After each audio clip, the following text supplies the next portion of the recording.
Wave, Dave. Here, let me go ahead and delete this. No, I'm just kidding. I'm gonna go ahead and turn that off. Do I need the microphone? Yes. I don't Yeah, know. you guys. Yes, because I'm going to be doing this. Are you all done here? Can I use this out of the way? Go ahead, get that, but not last year. Don't touch my ice cream. I'll never. I got a message for you guys. Hold on.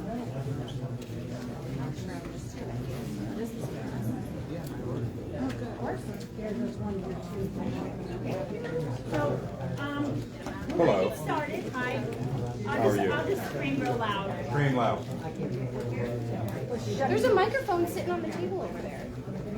We got two. Yeah, we're trying to figure this out. I'm Jody Broom. Jody. You hear me?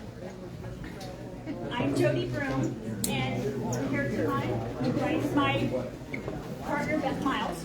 And thank you everybody Guys, for coming to pass. Sharing Can you Solutions. just pass these down? Thank you. On both Sign up sides. sheet is moving around, so please make sure you sign it. And if you're new to Sharing Solutions, make sure that I have your contact so I can send you out monthly when our meetings are. Real quick, we're just going to talk about Special Needs Living Magazine. They are a wonderful resource for us in Stark County. It's also, they have, and this magazine is also for Summit County. They are basically an appendage to us. So if anyone would like a magazine, I got extra magazines. But well, if we could, those who've never had this magazine, I'd like to have them get the magazine first. But if I have extra magazines, then anybody, they're up for grabs. So would anyone like a magazine? I'm sorry. Yeah, I'll let you And inside the magazine, there are, you can get them tickets brought to your email address every, let me give you. About the magazine, Yeah, they are expanding their space. right. From Akron Center, it's gonna be Akron, Summit, Star, Portage. And they're looking for ideas for names of their new magazine. That's cool. But yeah. Anyone else? Magazines? I'm gonna film. Should I film you guys surfing off? Oh, okay. Gotcha. What's your name? You're on live, by the way. Catherine. Oh, Just wave, just say hi. You're welcome. And if anybody wants the links, I have the link, and like I said, you just gotta, what you gotta do is put it in, and it'll you get it into your email boxes digitally every month. Okay, well, I'm gonna turn this over to Dave and Gary, because I'm sure they have lots and lots to tell us tonight. So, here we go. Hey, thank you. Put my books. yeah. Hello, everyone. Is it on? Yeah, I can hear it. Say it again, say hello. Hello, can you hear me? Okay. Hi, my name's Gaty Tonks, for those of you who don't know me. This is David Lewis. We're from an organization called the Arc of Ohio. We're advocates for people with disabilities in Ohio and their families, and we get the pleasure of sitting at the table in virtually any discussion regarding people with developmental disabilities. What we want to talk to you tonight about is about some of the budget things we got accomplished in the state budget. As a reminder, the state budget in Ohio is a 2-year budget. It goes from July 1st of 2023 to June 30th of 2025. The legislature can make changes during that time. Sometime next year, they'll re-look at the budget to make sure everything's okay. But we've had some very big successes. We passed around the biggest success we've had, and the ARC worked closely with the county boards of developmental disabilities and the provider organizations to, this is effective on January 1st of 2024, virtually all the providers in the DD system will get about a 30% increase in their rate. So if you're an independent provider, you get a 30.8% raise automatically. And then on July 1st, another 8% kicks in, but it's 8% more of what it is today, not 30 plus 8. And a lot of people are confused about that. If it was me, I would do the current rate from the 30.8, go back, and then do the current rate to 38. Because I think even if you did the math and you did 30.8 and then you added 8%, I think that math might be a little different. Is 7.25 So, something? Yeah, so the first thing people say is, I'm really happy my provider's getting an increase, but doesn't that mean I get less time? You know, if you've got, so if you look way down at the bottom, what the Department of DD has proposed doing is if you're on the level 1 or the self waiver, your budget will go up the same percentages.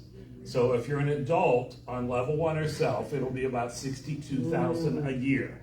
Remember, that's for everything you get. That's your day service, homemaker personal care, everything. If you're a child on the level 1 or a self, and I don't have my glasses on. What is it, 41? Oh, I'm sorry. I knew this before I stood. Self and level 1 budget limits for the children is $41,424. And remember, a child is using school-age children. Yes. So I could be 21 and still in school. The county's going to consider me a child. But if I'm 18 and out of school, I'm an adult. Okay, it goes that way. It's based on the school age requirements, not... Did you have a right to stay in public education until the age of 22? Right. If you're on an IO waiver, all the funding ranges will be going up 38%. And all your acuity assessments, if you're in the day service, will go up that same. But keep in mind, the state of Ohio has also contracted with a company called Deloitte to look at all of our assessment. We don't know in 2 to 3 years if we'll still be using those. But for today, if you have an IO waiver, your funding ranges will go up. And if you have a level 1 or a self waiver, your budgets will go up. Any questions on the money part of it? Okay, it does go into effect on January 1st. That was easy. Okay, it's never happened before. These are historic. You need to know that we got more money than the Medicaid side of the house because the county boards put in an extra $1 an hour. So if you know people that have a senior citizen on the passport waiver or someone on the home care waiver, their raises are not as much. They don't have county board support. So thank your county boards. Like Bill over here who represents Stark County. All the county boards put in enough funding to raise the rate $1 an hour. There was an announcement made by the Department of DD that the average salary or average wage for direct service will be $18. That's the average. And that's the average if you work for an agency. Any of those that are independent providers know they're already getting in the 20s. So theirs is just going to go up a percentage. Agencies will be given the ability to use that raise however they see fit.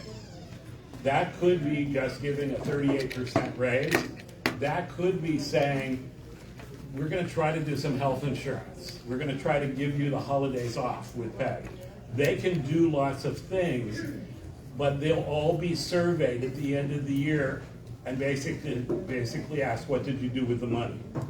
And the ARC and the county boards agree we will make that public information so that you know what the agencies did with the money. Independents will get it automatically, but agencies will have some flexibility.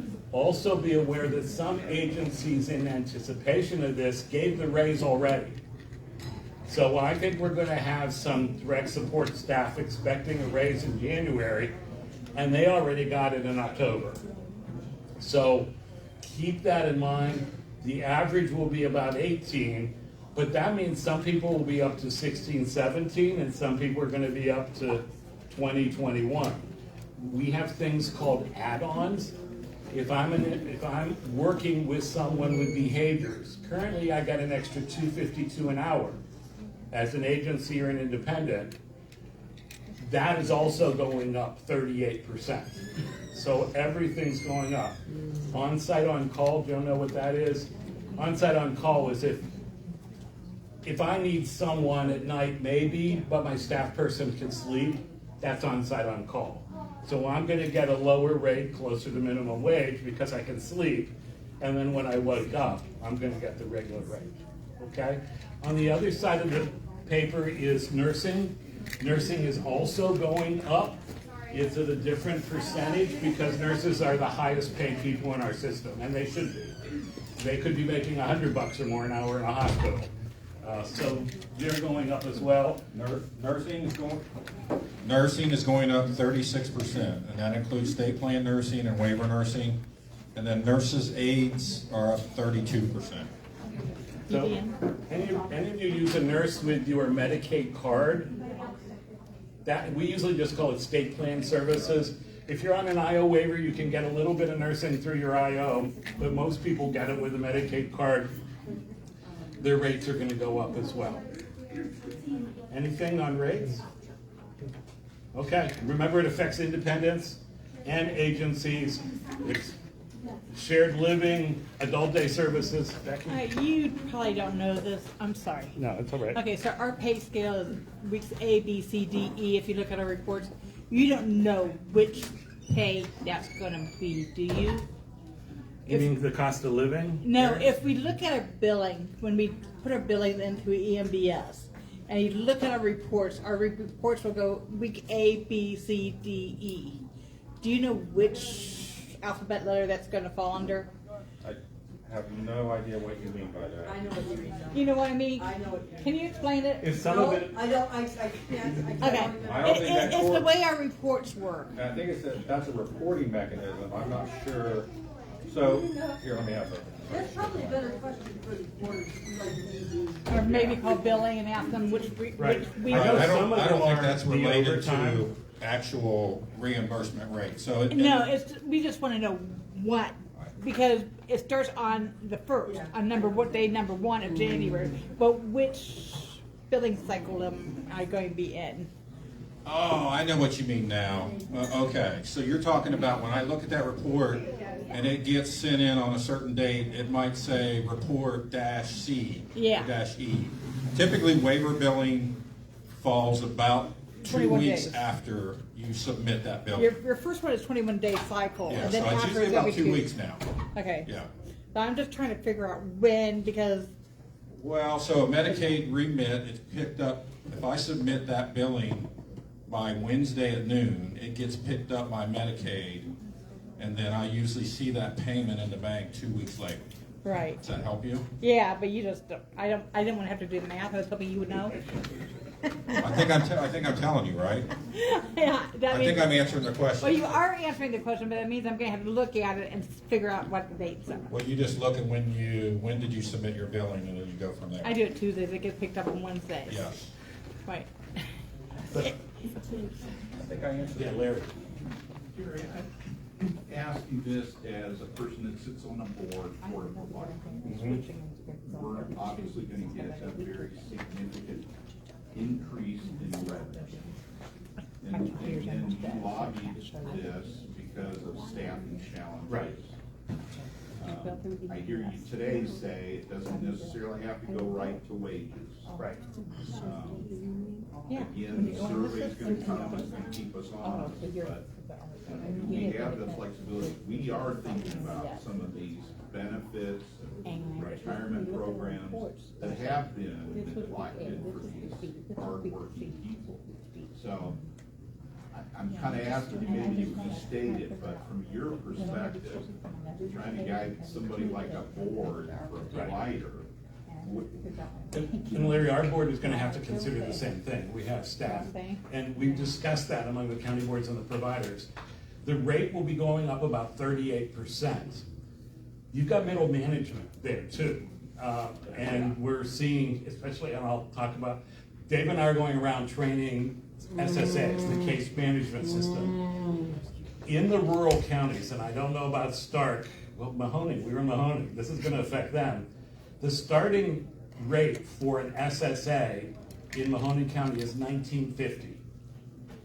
They get state benefits, but if I'm 22, right out of college, retirement is not a benefit for me in my head. So we're talking to a lot of county boards who are not gonna see this money, who are really struggling with we had some SSAs in a southern county walk out of our presentation and say they were gonna become certified as independent providers and get $28 to $30 an hour. Benefits didn't mean anything to them. So I think everyone in the system understands that an agency needs some discretion. And we hope that you raise rates, but benefits are also part of it. What is the name of the survey that we're going to be doing? It used to be every provider had to do what was called the NCI survey, because Ohio's always trying to make sure nationally how we compare to other states. That survey has been modified. Well, we sat on that work group for a year and a half to change it. We wanted agencies to have the flexibility, but I will caution you, if it doesn't go to direct wages, and some of the reasons it might not go to direct wages are some places have already started that to recruit. So I've already started paying $17, $18 an hour because I couldn't find staff. That you can offer benefits, you can do other things, but that information does then become a public-facing document on DODD. So you have to consider that too. As long as I think you explained, the last raise we got, remember, was only 4%. And what providers ended up saying is, we kept the lights on. We didn't shut down. A number of us are very concerned that we really wanted an average of $20 an hour. We're thinking, I'm personally thinking, this might keep the people we've got, but if Arby's is still paying 20, I don't know if it's gonna allow me to recruit anyone new or to sustain, and I see some shaking heads. It's gonna keep the people that have been doing it for $12 and $13 an hour. But those new people coming on, we're still gonna have some challenges. This is not over. We're gonna begin, in fact, there was a meeting yesterday to start all over again to tell the legislature, we really need more funding. In the legislative process, the increases we got were in the House of Representatives and from the county board. The Senate gave us zero extra money. The governor proposed an increase. The House of Representatives increased that even more. The Senate just passed it through and didn't authorize any additional. So we're going to have our work cut out for us, acknowledging that we have term limits. People keep talking about how great it is to get them out. Every time someone leaves the House of Representatives or leaves the Senate, we lose someone who remembered why we were here the last time, and we have to start all over again. And you've heard me probably say they spend the first 2 years figuring out where the men's room is. You know, it is what it is. You're brand new at the job. You've never heard of the Department of DD. They must be doing okay. I vote for my levy every year. These are not levy dollars. These are state dollars that have given this.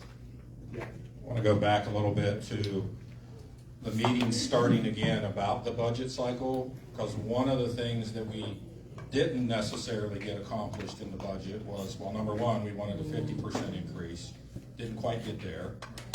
The other part of it, during the Appendix K and the COVID stuff, we, as a system, learned that there were flexibilities within rules that we could change and adapt to. So we're also taking another look at that and system reform around, okay, what can we do? If you really look in our provider system, it is a very punitive kind of way. Again, it's like, okay, I have to keep someone health and safety, right? But if I grab your arm and keep you from running the street, I get a UI or MUI. So we kind of want to look at some of that stuff and just see what we can do to make it a better system for people being served. So have you all heard the term Appendix K? So remember, and we've talked about this before, but I'll restate it. Medicaid and waivers are a partnership with the federal government. In Ohio, about 60% of the money we receive for the Medicaid card and for the waivers comes from the federal government in Washington. The 40% either comes from the state treasury or the county boards, the county board levies. But because the federal government puts in most of the money, we have to submit what's called a state plan to Washington. This is what we're gonna do with the money you're sending us.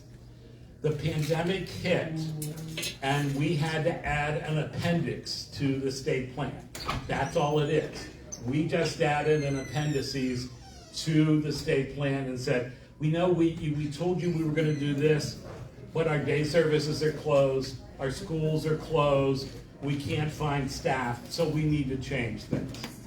The pandemic is officially over. There's still people getting sick, but it's officially over. And our permission to do different things is over as of December 31st. It was gonna be a mid-November, now it's December 31st. It could change even farther out. You know, this is a permission to all the states. So while Ohio is on track, if Missouri doesn't do what they need to do, they might give us a longer time to get all of our rules written. So we want to talk to you about some of the things that are going to be changing or effective. And the first thing doesn't really even have to do with the pandemic. The budget bill as of July 1st, 2025 says that every county board has to have, or at least try to have, a person with a disability on it. There are some counties that, you know, if I'm in a rural county, I can't find anyone. But I'm imagining this county will have a person with a disability on it. So will Summit, so will Cuyahoga, the Portage. Our goal is to make certain that person has the qualifications to be a board member. Not just, oh, you have a disability, you're gonna sit here. They are gonna be just as responsible as Larry was when Larry sat on the board. The fact that they have a disability won't matter, their vote will count the same. So that's one of the things that happened in the budget bill. The counties have until July 1st of 2025 to make that happen, all right? The other thing that happened was the federal government issued millions and billions of dollars to every state to help out with the pandemic. Ohio did not release those funds until June. So we have until March 1st, is it? March 1st, 2025. Am I right on that? I want to say 4. But that's pretty fast. Yeah. Well, anyway, we've got millions of dollars that have been given to the Department of DD to spend on something. Dave and I sit on a committee to help decide how to spend the money and spend it quickly. I have another meeting next week, I think. So also, I put it out on our Facebook page, but if you think of things, like one of the things I suggested was, we have a number of families that for the health and safety of their child, they need a fence. Right now, you can only get that if the county asks the state for permission. Providers have said, we could use vans. We could use, so the state has said, well, we want to train families. We're okay with that. Someone has proposed creating a provider search program. There's all sorts of things, but I have another meeting next week. These are funds that have to be spent. We're not sure whether they can be spent on people that don't have waivers, because it was supposed to support home and community-based services, and we're getting an interpretation from the federal government. We really need more help for the people that are waiting for something. So think of that, yeah. Just as a reminder, on the ARPA funds, there's about 56.5 million that we've got to try to spend. Yeah, this is But a here- little bit of money. Okay, hang on, I got that. So that's fine. So, I drag kids. The-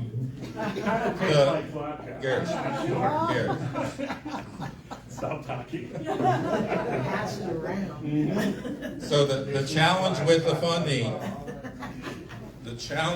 funding is you get this money one time, so you don't want to develop something that you can't sustain. So that's the challenge with the funding. So, one of the things that, and this has always been a challenge, but those of you who have kids that have had to be in the hospital, we were told for years, I know you need a staff person in the hospital, but that's double billing. If they're in the hospital and we're providing a staff person, the Department of DD is issuing a rule that would be effective January 1 that says, if you have a waiver, you could take your staff person, your homemaker personal care provider, or your shared living provider to go to the hospital with you, not to do hospital things. But if your loved one is in the hospital, and I use Eric as an example, Eric's back there, he's busy. Eric, when you were in the hospital, your mom stayed with you, but she also, Eric likes to visit, and part of Eric's mom's job was to keep Eric in the room. Others have had loved ones who have behavior issues, and they felt it was necessary to have a staff person there because the nurse isn't going to know the behavior plan, and the nurse is going to do nursing stuff. So there'll be a rule coming out that will be effective in January that said it's okay if you're in the hospital that you can have a staff person with you. The number of hours will be capped. Those hours were going to have to be authorized by the county board, just like they always are. But you're not going to get the excuse, this is double billing. We can't do this. Okay? And it was Medicaid, right? And they're not gonna shut the waiver down. They're not going to shut the waiver down. No. I No. think you have to have that conversation with your SSA and the county board to make sure, because again, typically it used to be that waiver would get suspended when they went in. So you just gotta be, you have to have that open communication. Right. And the county's still going to have to authorize. Yes. All of that happens at the same time, the same way. And it's only homemaker personal care and shared living, the residential kind of services that our folks get on all three of the waivers. The other change we had to make is we have a program called shared living. That's where I'm a provider, whether I work for an agency or I'm an independent, and the person I support, even if it's my son or daughter on the IO waiver, lives with me, and I'm paid a daily rate. Sort of like being foster parent for your own son or daughter. You don't have to be related, but it's sort of like that, and you get a daily rate based on a funding range in the IO waiver. The schools were closed, the day programs were closed, and everyone needs a break. We were used to having, oh, my son's going to the day program, I'm cool, I can make it. Then your son was with you 24 hours a day during the pandemic. So the federal government gave us permission to bring in another staff person to give the shared living provider a break. What's that called? Respite care. But it was in the house. We wanted to continue doing that. We wanted to have shared living and homemaker personal care on the same day without hurting anyone's pocketbook. And the federal government came back to us and said, shared living and homemaker personal care are the same service. You just pay one by the day and one by the hour every 15 minutes, and you can't do that in our system. So we put our heads together and created a new billing code called in-home residential respite. It's not going to look any different than what you're thinking of as homemaker personal care. The rate is almost going to be the same. But people who need a break from the person they live with. Now remember, Dave, if I'm on the IO waiver, I got two budgets. One for home and one for during the day, if I'm an adult. This will provide a break, a respite for the shared living provider. Again, it's got to be authorized by the county board, and there's going to be a limit on the number of hours that you can get. But it's going to give you a break. The condition, in addition to a max, is the person giving you a break can't be anyone else living in your home.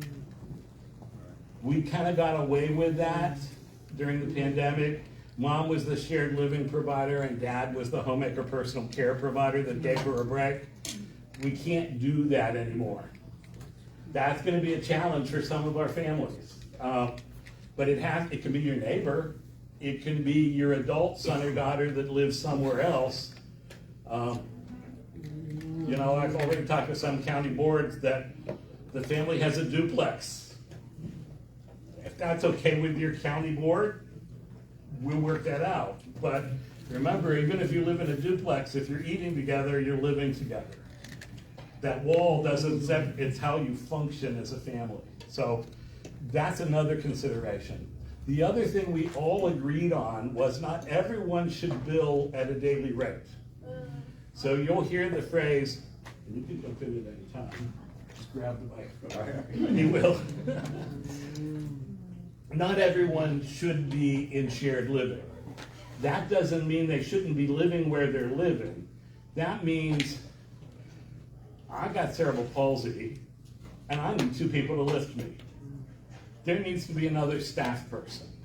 Or I've got significant behaviors and sometimes I need a second or a third person just to implement your son. Sometimes they need extra. And if it bothers people when I point to you, I know you all, so just yell at me and say, don't use me as an example. But I don't think JJ would mind if I used you as an example. Sometimes he needs an extra person, if not because of behaviors, because of his epilepsy. So first 2 things are, if I need someone to lift me, if I have a behavior, or if I got a call from a parent the other day, her daughter has significant sleep apnea, that she could die because she stops breathing. She needs someone at night, all night, almost every night. It might be okay for on-site on-call, they're not sure, but technology isn't gonna do it. If you need staff at night, you might be exempted from this. What's the other exemption? Behavior. So there is discussion about, there was a proposal that you had to have both a behavior add-on and a medical add-on. We think it's just gonna be a behavior add-on because there are only about 150 people that have both. But you don't know that for sure. Yeah, that has not been made Not public, been done and yet, it's so- not part of a rule proposal yet. Yeah. Much of what Dave and I do are kind of meeting with people behind the scenes and just saying, you know, if I got a behavior plan, I need an extra body. I need an extra body. Yes? Just to be clear, so for shared living, that's what we're talking about. Right. So if we have someone in shared living that is pretty independent, that doesn't have any situations, goes to an adult day support, are you saying their funding range would be changed to something else because they don't need as much support? No. It just means they have to stay in shared living.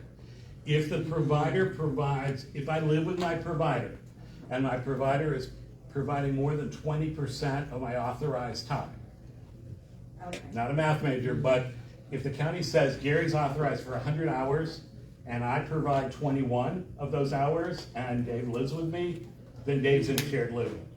If I provide 19 of those hours, 19%, he's 100% homemaker personal care. What the proposed rule is gonna say is, if I have behaviors, if I need awake staff, all of those exemptions, I don't have to be shared living anymore. I can be 100% homemaker personal care. And parents are saying, then how many hours do I get? You negotiate that with your county board. How many hours do I need that fit within my budget to protect my health and safety? Everyone will be different. Everything in our system is needs-based, so there's an assessment to that. Yeah, so, and it's optional. So some families have said, I don't want to, I love shared living. Shared living doesn't have to do electronic visit verification. Homemaker personal care does. You know, there are some, so no one would be forced out of shared living, but a number of our families felt like they were forced into shared living. Especially those families that came from a transitions waiver years ago. This is gonna be an option for a number of those families. This would also be effective on January 1st. Any questions on shared living? This Ohio Supreme Court. You want to jump in on that? Okay. On that roll. Yes, go ahead. So when will, you were saying that some things are still being negotiated, when will Right. those be formalized? I mean, we have a start date of January, but when will we? We've heard by the end of September. It might be sooner. We had to submit to the federal government a plan on what we're gonna do. We submitted that on either August 31st or September 1st. And the plan said, we are going to do these things that are addressed in rule blank, blank, blank, but we didn't say what the rule said. Okay. We're, and I think because we're still negotiating, and we're hoping the CMS on a federal level says, okay, we got the big picture, you're gonna be exempting some people from shared living, and you're gonna kind of tell us later what those exemptions are. So also remember, DODD does not deal directly with CMS necessarily, Medicaid does. DODD department has permission to run the level 1, the self, and the IO waivers, right? There's 7 waivers in Ohio. Medicaid deals directly with CMS. They then say, DODD, you can manage these 3 waivers. But no one from DODD necessarily talks to CMS directly. Oh, I know that. Yeah. So, and sorry for all of this, I know this is like lots, but So Medicaid is like the federal, and then CMS is Ohio. no, CMS is the federal, Medicaid is the state. Okay. But the way it works is the Department of Medicaid oversees all the human services departments. So anyone that gets federal money for human services, the Department of DD, the Department of Age, the Department of Health, all really have to get permission from the Department of Medicaid and Director Maureen Corcoran before they can do just about anything. I actually could have taken that a step further too, then through DODD, the county boards are the local authority for those waivers. I have a question Yeah, on go. mine. Yeah. How do we make public comment on OSL when these rules are not available? So- And when can we expect to see them? If they include the behavioral add-on as an exemption, will it be final or can they change it again? Okay, that's actually a good question. The DODD rules will be sent out for public comment probably by the end of the month, since we now have till December 31st. And they'll have about a 30-day window to accept comments. So the Department of Medicaid had to submit our waiver plans, like this is what we plan to do. They referenced the Department of DD rule that is still being developed. It'll come out probably in the next several weeks. We'll have 30 days to comment on it. Then the department will have some time to respond to those comments. And then it goes over to the State House, to the Joint Committee on Agency Rule Review, which is made up of senators and representatives from both parties. They can't approve or disapprove any rule, but they do have the authority to send it back to the department for a rewrite. Okay. The risk is if they send it back to the department for a rewrite and we don't hit the December 31st timeline, everything stops. So we want to make sure we agree on things before it goes over to the State House. Because on December 31st, if we haven't reached agreement, no one gets any extra help on shared living.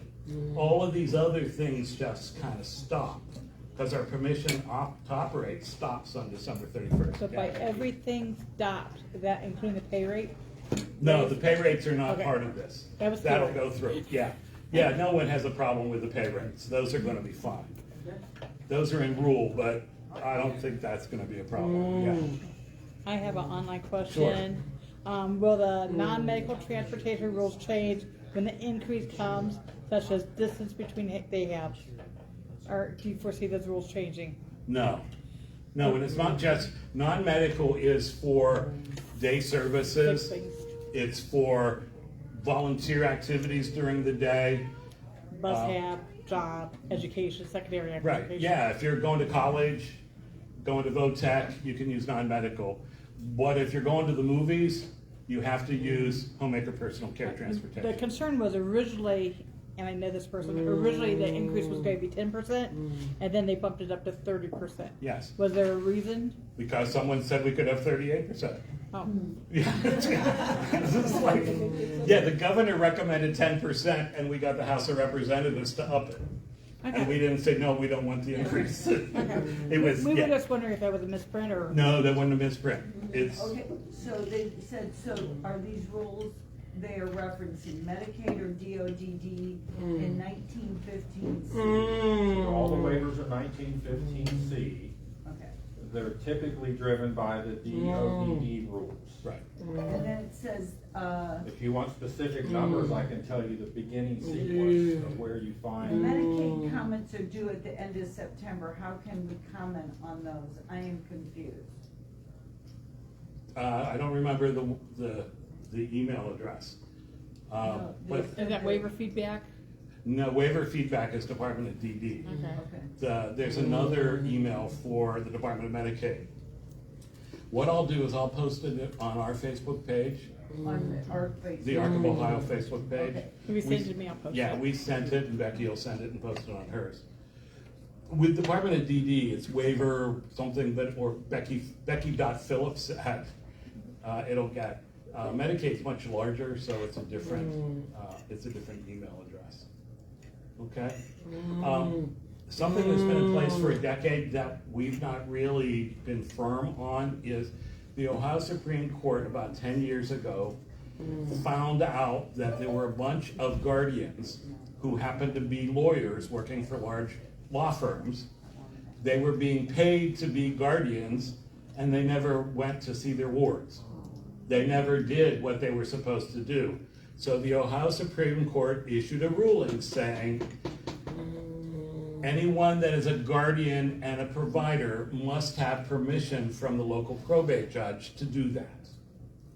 Medicaid, in the meantime, said, on our side of the house, for the home care waiver, you can't be guardian and provider. We're just not going to allow it. And also, you can't be rep payee because we think it's a conflict of interest. But on the Department of DD side, we've always said, we can understand a lot of our providers are parents. An agency cannot be a guardian and a provider. So ABC Corporation can't be a guardian and a provider in most cases. There are some differences. But a parent or a family member can be a guardian and a provider. But a rule is going to become effective January 1, that if you are a guardian and a provider, and you're a family member on the DD side, you've got to get permission from your probate judge to do it. I'm just advising people, go to your judge, get it done. There is no official form from the state. Some counties are actually having a hearing. I think Dixie's going to be really flexible. And she's busy, yeah, there's a lot going on.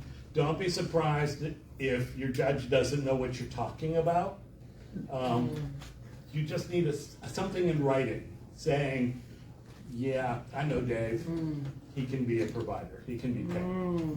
Okay? One of the things I wanted to stress when people are looking at all these rules, a lot of times the Department of Medicaid and the state of Ohio will adopt a law or a rule that says that it begins notwithstanding, and then it'll say what has to happen.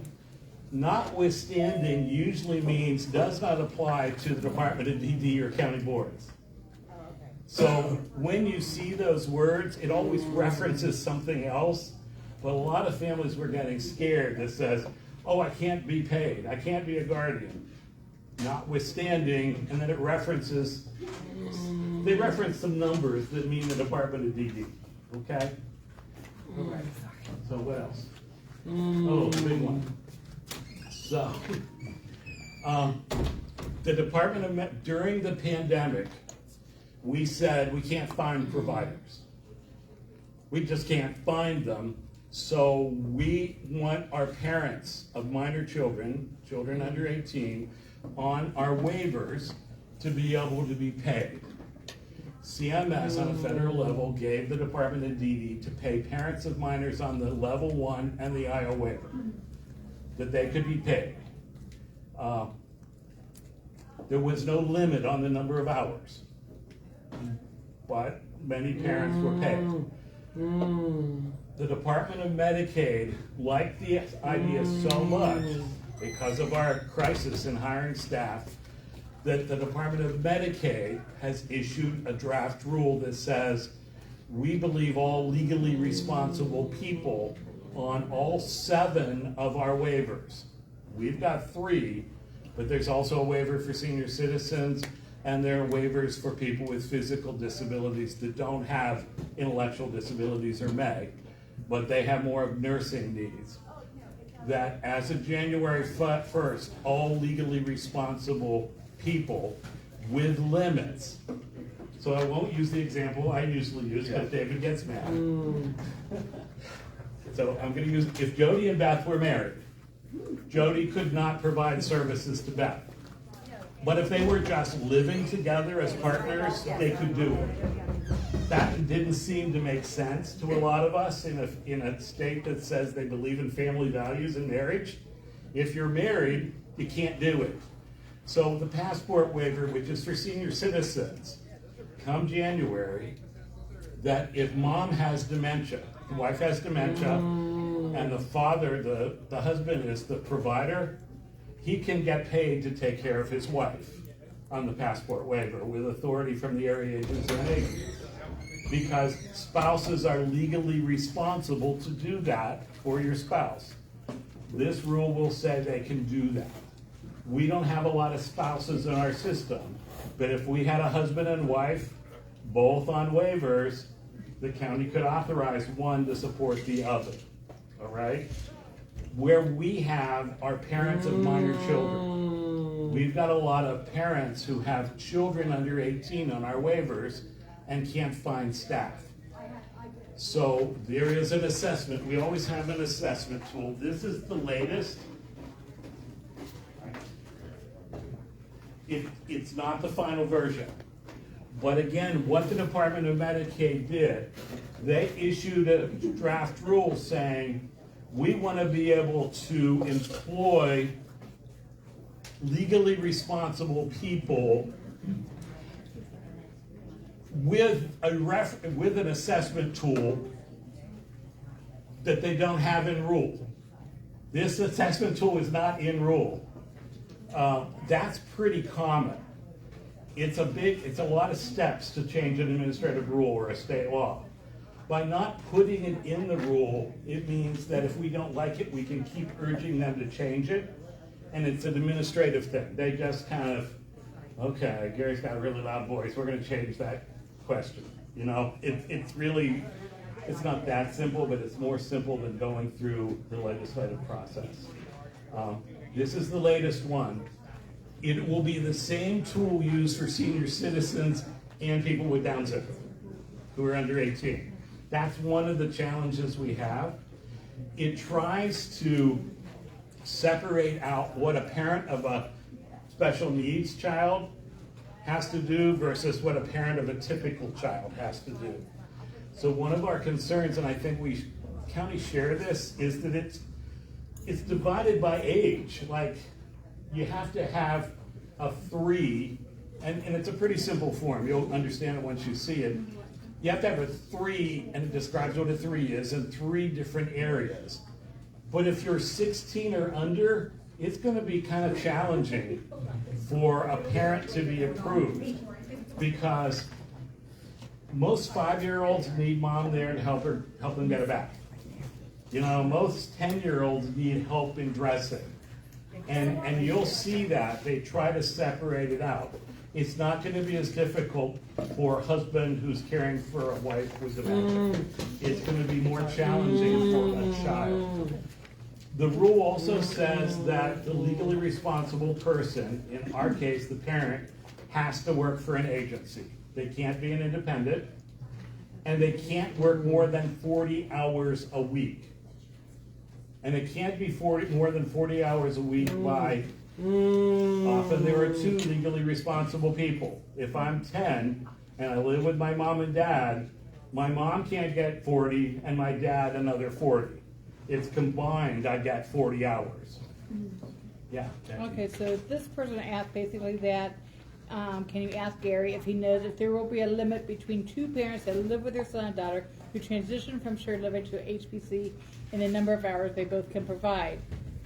Okay, this is not the same subject, but, so what I'm talking about now is just children. Oh, And okay. children can't be on shared living, but I'll go back to that, because Okay. that's asked a lot. And then I have more for Okay, that. so for kids, this is the current assessment tool.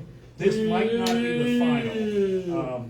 We believe that legally responsible people will be allowed to happen. They gotta work for an agency. This is only homemaker personal care, okay? And it's like any brand new rule, it could change. It- Yeah, it's on all three waivers, so it's gonna be self, level 1, and IO, and it's for children under 18.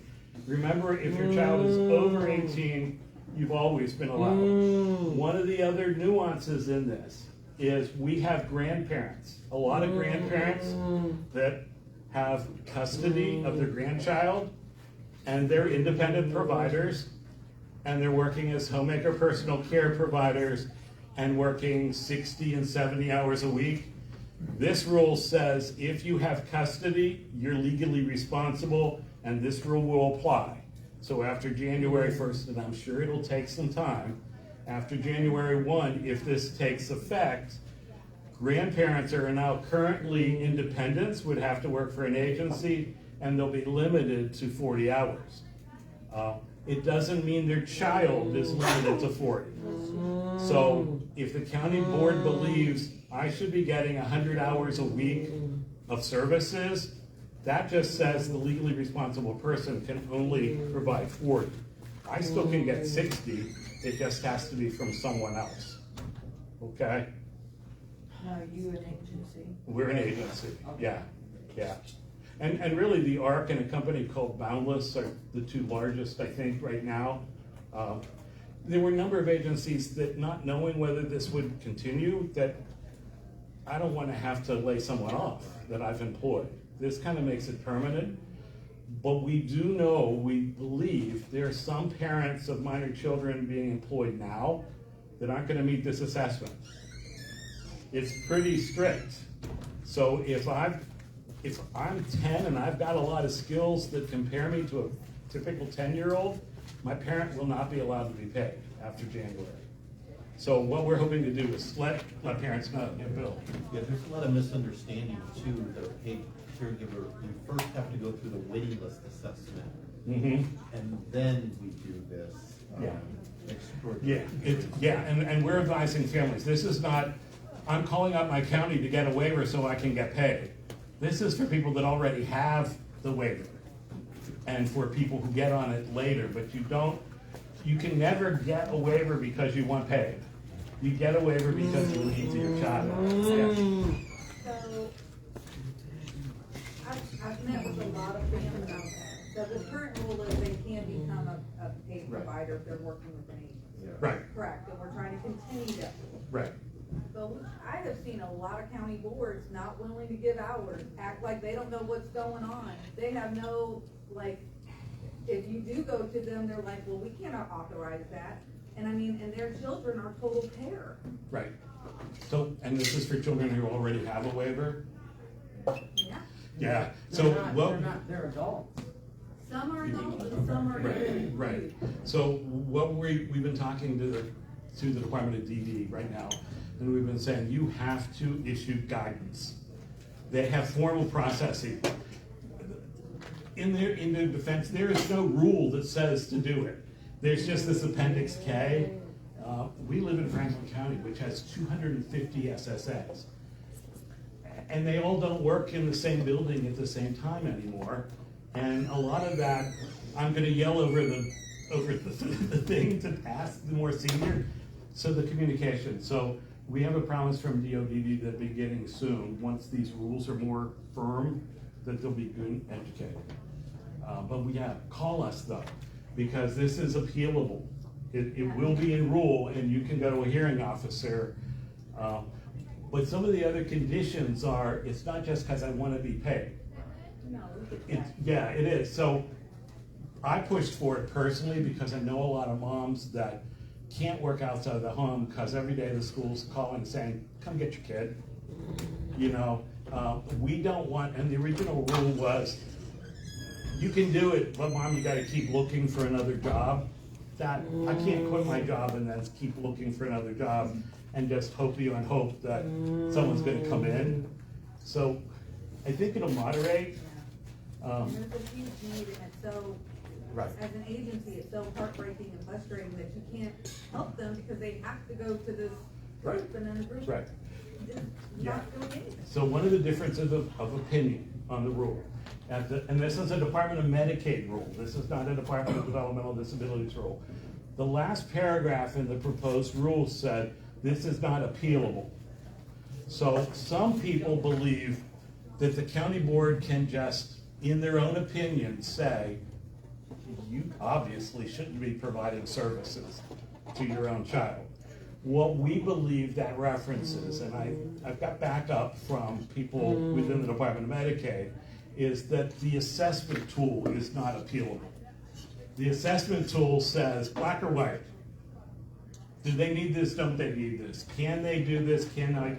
I don't believe that's appealable, but I don't believe, at the same time, I don't think the opinion of an SSA should be, Dave shouldn't be allowed to do this. You know, so that's being debated. It's not as subjective as some people think it is. The county board, though, it always has to maintain health and safety. And they have a lot of authority to say, I don't think it's safe. But then, do I call children's services? You know, what's that? I don't think any of us want to get into that kind of thing. I never want parents to have their ability to parent assessed unless it's really obvious. There are a lot of people, I tell people, my grandparents didn't have running water, central heat until I was in college. Yet they had a very good quality of life.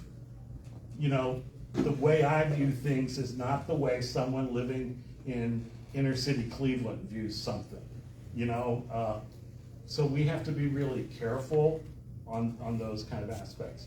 It's gonna take some time. I bet it'll be another year and we'll still be debating. We had a superintendent ask me, well, what if a parent smacks their child? Then you treat them like you would any other paid provider. Our challenge is, were you on duty when you spanked your child? You know, and that's gonna be hard if I'm getting paid for 8 hours, but he did something at 6 and I wasn't on the clock. Well, I don't, you know, I think part of it is educating everyone. I made the statement in one of our parent meetings not too long ago. If you accept payment, you are viewed as a provider first and a parent second. It is what it is. It's that exchange for accepting payment, and that's hard. We had a parent. Isn't there something in the rule too about in-person visits every so? Oh, yes, Yeah. and we think SSAs were taken out of this. No, they were still in it, but providers. They also, and we're not sure, the Department of Medicaid has not commented on my comment yet. The rule also says, as a protection, the SSA has to call the family every month and do a face-to-face visit every 60 days. I don't know how that's gonna happen. And it's not just the SSAs, it's Care Source on the other side, the area agency on aging on the scene. I don't know how that's gonna happen, especially with the turnover we have in our case management. And then I said, and who's gonna make sure they do it? Because I don't think they can. And the Department of Medicaid hasn't responded to that. We at first thought the providers had to do it as well. They took that out. We've been more successful in getting things out than in lately. So we'll see. Yes. Okay, under the training last week for documentation with Joey Gregg, the number 4 slide says shared living providers cannot also act as natural support. They are on duty all day long. So your spanking is always on duty. Right. And also, But shared living is only for an adult. So if a parent is spanking an adult, they're in trouble. I mean, with Adult Protective Services, they're in trouble. Okay, and the other thing, persons providing the other services should also not clock out to provide necessary support as a natural support and then clock back in. You're not allowed to do that. What they're trying to avoid from happening in those situations, you're talking about Julie Gregg from compliance. Yes, sir. So what we don't want in our system is people clocking out, passing meds, clocking back in to get around rules. And that's what she's talking about when she says, you can't be a natural support, spank your kid, and then also be getting paid shared living. So that's what she's trying to clear up, I think. But a lot of this needs clarification and guidance. And I'll say it on a video, we're not getting clear signals from some of the staff of the Department of DD on some of this stuff. It's all new. Some of the rules are just being enforced that have been in existence for years that now are just being enforced, and it's causing some confusion. Gary's on video saying that, not me. It's all right. I could say it anyway. Where's the assessment? Is there?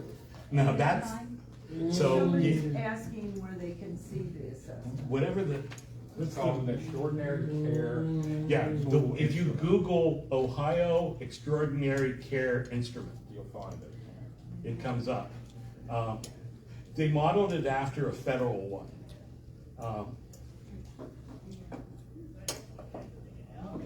It's been around for a while, and there are a lot of people commenting, including the Ohio Healthcare Association and others, that it's just, some of it's, Well, Ohio's not unique in that we're facing this crisis, right? So nationally, this is a tool that's developed, because other states are dealing with this too. so remember, on a federal level, they have to approve it all, but they give us a great deal of discretion on how we write the rules. So they'll say things like, it's okay, we think it's all right to hire legally responsible people. You know the people in Ohio, you kind of figure it out. And then we have to send it back up. So they'll approve whatever we submit, but you're absolutely right. There are some counties that really didn't know, or some SSAs, I should say. I would say this, because this comes up a lot in our discussions across the state. I feel like there's a difference between somebody not knowing something and you want to try to help them along, right? I feel like it's all of our responsibility to help shape and guide this system that's providing supports for people and their families. I think it's a different story if you're telling me somebody's rude to you, just says no, whatever, then we can have a discussion. Don't be so down on somebody because they don't know, because oftentimes that information takes time to trickle down from the state, JFS, Medicaid, all those. So one of the things we found is, Mike, you get the mic back. if you're really having a challenge, call us, and then we call the County Board Association, who calls the county. Or call us, and I call someone at the Department of DD, and it just... There's so much going on all the time. Okay, Gary. I know. You gave me the green light. I do. I have to admit, if you saw me outside with my phone, I'm talking to the Department of DD, who, we help each other out. We really do. So, there's a billing code called Participant-Directed Goods and Services that people love and hate. And where it doesn't work is someone going to an SSA and saying, this is what I want, this is how you're gonna authorize it. Instead of going to an SSA saying, my kid's experiencing this, what do you suggest?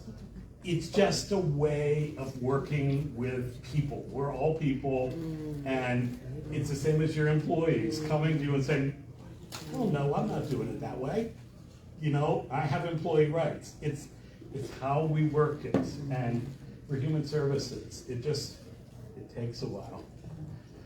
Yeah, go ahead, please. Yeah, you're welcome to call me anytime. Well, has anybody else felt like they're really tightening up on the waiver, really, like, it's crazy? There's a lot of discussion about sustainability. Right. I know when I share the budget increases with superintendents, they begin to like tremble a little bit. Because we still have, most of the level 1 waivers and the self waivers are funded by the county, the 40%. We just increased it by 38%. We were in Meigs County with 2 SSAs for the entire county. They want to have 3 or 4, but no one wants to work there for that amount of money. And they're stressing about how can we afford to do this, or the counties that can't pass their levy. You're blessed here. There are counties that can't pass their levies, they can't recruit case managers to approve the plans to pay the providers because they can't find anyone. We have one county that said, we're so desperate, forget about the bachelor's degree. If you're 18 and you can meet minimum requirements, we'll get someone to waive something because we can't find anyone. You can usually pass a renewal levy, but it's hard to get add-ons to that, yeah. So the people there are major meetings about how do we sustain this. We're currently serving about 100,000 people in our DD system. There are over 150,000 children in special ed on their way. And we could double the number of people we serve in the next decade, and no one's getting an increase in their levy. It's kind of, yeah. So yeah, they are tightening up. I fully expect, when I've worked in other states, I don't want to talk doom and gloom, but when I've worked in other states, the ticket to write a waiver is something called level of care. When things get really tight, people begin to discuss, are we serving more people that don't really need us? Can we change the level of care? Can we shut the door a little farther, you know? So it's all changed. Have a good night. Yeah, it's just, it's kind of scary for the people that are providing the funding. That's why we need your help with the legislature. The counties have they've spent as much as most of them can, so we need to get the money from the state legislature. Yeah. Giving testimony in person is better than doing it written. Yeah, I do. Because they can't possibly read everything. It's a matter of record, but when they're voting, they're talking to a live body. Now, the administrative rules that are coming up, the Department of DD does read everything. You know, it's a little different, but if it's in the State House, it really helps to do in person. But it doesn't have to be in the State House. It can be in your local community. Especially if you're going to the county fairs, find where they're at. If they're having a fundraising event, or just invite them here. Take them to breakfast, take their picture, tell them your story. You don't have to know all the details of the budget, just explaining you have a need. The challenge that many of our providers have is providers virtually have no rights. The rights are invested in the person with the disability and their families. So if you're having a challenge, it's the family and the person that has to file the due process here. And that's, we had a call this morning with a day service provider in Toledo who's not gonna make it because the acuity assessment won't fund the needs of the people in her day program. You get $40 a day to do something on a QDB, that's pretty hard to. Yeah, I said, you know, you gotta help us. Yeah, so it's tough. Yeah. Can we answer anything? There is a lot going on. Yes. Okay, the question disappeared, so I'm not sure I'm gonna word it right. Yeah, I asked her to retype it and it's gone. Is there going to be a limit on how many HPC hours a parent can do? Yes. Yeah. 40. Okay, is that per parent or per No. client? Total Per individual. Okay. So I'll have, most children have 2 legally This responsible for an people. adult. No, would be for an adult. Yeah. No, No, that's different. no. So adults, no, there isn't. That doesn't change. It's whatever my budget can accommodate. Okay, so whatever the budget. Well, there is a rule that says an independent provider should work 60, not more than 60. They should work 40, they could work 60, But if you have to work more than 60, you gotta really give a lot of reasons why you gotta work more than 60 hours. Okay, he's a 2-on-1. So can both parents at the same time provide the HBC So service or don't not? confuse parents of a minor child Okay, with this parents is- of this an is- adult child. Okay, this is an adult. No, there's no cap on that. But the shared living rule could come into effect. If two parents are providing together more than 20% of the allocated time, that could be a problem. That- Even after January, if they go to If it's- HBC. Well, if they go to 100% HP, homemaker personal care, which is the billing code, there's no maximum enroll. If they work for an agency, there is no maximum enroll. If they're independent providers, there is a maximum. Okay. But the agency doesn't get any additional funding for hours worked over 40. So very few agencies will authorize more than 40 hours, because they don't get paid for extra time. I'll tell you the parents later because you know both of them. Okay, So- right. And remember, they're gonna firm up the shared living rule about things like, and I haven't gotten a clear answer on this, the new rule says you can only have one primary residence. We have parents who have joint custody of adults, and they live in 2 different houses. Which one is their primary residence? So what the department has said is the primary residence of the individual. So I live with mom this week. She shared living. I explained this is my primary residence. And I live with dad next week. Is dad all homemaker personal care? And mom's all shared living? There are a lot of details to be worked out. People ask me often, if the agency receives $150 a day for shared living, is there a mandated amount they pay their contracted shared living provider? No. There's no percentage. It's a business deal. I think you also have the 9 funding ranges and the 8 cost of doing business categories Right. across, so, there's lots of factors that could play into that Anything else? rate of pay. That's it as of today. It could change tomorrow. Remind people about the conference. Yeah, thank you. So September 22nd is the Arc of Ohio Fall Conference. We've got about 275 people registered at this point. It's at the Hollywood Casino. They can accommodate 500. So we're okay on numbers. It's $29 if you're a family member or a person with a disability or an independent provider. It's $99 if you're an agency. If you're a family member and an agency, family with the ARC family always trumps agency. So we have some agencies who are sending their staff who happen to be family members, and that's $29. If those costs are too high, check the box that says scholarship and we'll get you in for free. It includes breakfast, lunch, and continuing education units. Yeah, go ahead. Yes, please. Where is it held? Pardon me? Where is it? Hollywood Casino in Columbus. Oh, in Columbus. It's on the far west side. We hold it at the casino because they've given us a very nice donation to help cover costs. It's also the largest ballroom in the city. Was probably the best I've heard they had the best technology. audio video, too. But you have to be 21 to get in. Yeah. But they got 275 to 500 people walking through their slots, so, yeah, yeah. Is there an option just to pay for lunch? Okay, so I did. If you just paid for lunch, it would be $50. Really? My gosh, You know yes. how much it costs? This is Yeah, I just wanted to almost get, I put in for a scholarship for Eric. Because Eric's getting nothing out of the conference except meeting and greeting people. There's also a block for donation. Okay, so We're, if you would, we're a chair. Yeah, it really, It's. I mean, it's- I'm more than willing to pay for No, lunch. it- I don't want him to have to. Oh, I know.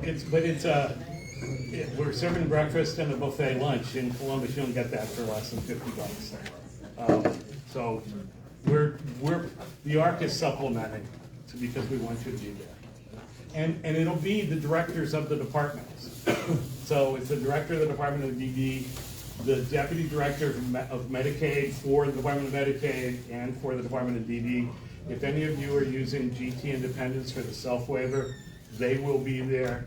A lady named Nayoka Kratoff, who helps coordinate things for the Department of DD, will be presenting. And the level one. And the level one, yeah, it's just an opportunity to meet the people that are doing all of this stuff, and you'll hear the latest. And it's really, if you've ever been to our conferences, we're really pretty casual. We have microphones in the audience so that you can ask questions. We have an hour of lunch so you can talk to other people and to the speakers. So, and it's only from 10 to 3. We do that so you can get your kid off to school or workshop and almost get back in time if you live in Canton. Okay. Good. Call us if we can do anything. Email us is even better. We're on the road a lot. Any other questions? Okey doke, we're gonna close up here in just a couple seconds. Just a couple things just to go over, everyone. Pegasus Farm, the focus group, I think, and those who were here last week about it, it is scheduled for Monday, September 18th at 6:30. They are really needing some families. So if anyone's in it who would like to sit on that committee, I think that's a good idea. You go, and they want registration, so you go on their Facebook page and you can, it'll tell you how to register. And it's on our Facebook page as of today too. Okay, great. And also, there's paper, Carol drops it off, so there's also, it's over here, so if you wanna grab it before you leave, that's great too.